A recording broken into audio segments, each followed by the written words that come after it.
प्रभाग क्रमांक 3 सांगवीमध्ये प्रचाराला वेग आला आहे. सर्वच पक्षातील उमेदवारांनी सुरुवात केली आहे. शनिवारी भाजपच्या उमेदवारांनी हनुमान मंदिर येथे नारळ फोडून प्रचाराला सुरुवात केली. माजी मंत्री डी.पी. सावंत यांच्या हस्ते प्रचाराचा नारळ फोडण्यात आला. या प्रभागातून भाजपकडून सरिता उमेश पवळे, सदाशिव शंकरपुरी, मीना मारुती वाघ, श्रीराम दत्ता पाटील कोकाटे निवडणुकीच्या रिंगणात आहेत. सांगवी प्रभागातील भाजपचं पॅनल विजयी होणार असा विश्वास माजी मंत्री डी.पी. सावंत यांनी व्यक्त केला आहे. यावेळी दत्ता कोकाटे, उमेश पवळे यांच्यासह भाजप कार्यकर्ते आणि प्रभागातील नागरिक मोठ्या संख्येने उपस्थित होते.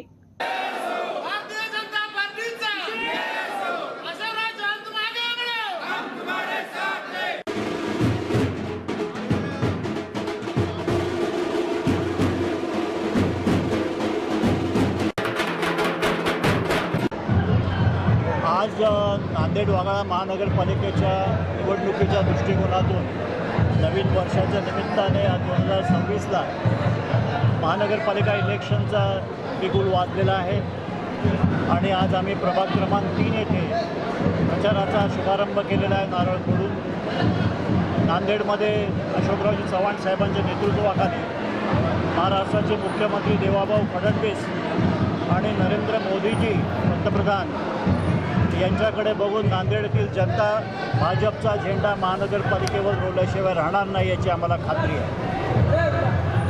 महापालिकेमध्ये किती जागा आहेत? महापालिकेमध्ये जेवढ्या आम्ही जास्त जागा जेवढ्या लढवल्या आहेत त्यातल्या सगळ्यात जास्त स्ट्राईक रेट भाजपचा असेल आणि भाजपचाच महापौर इथं बसेल याची आम्हाला खात्री आहे.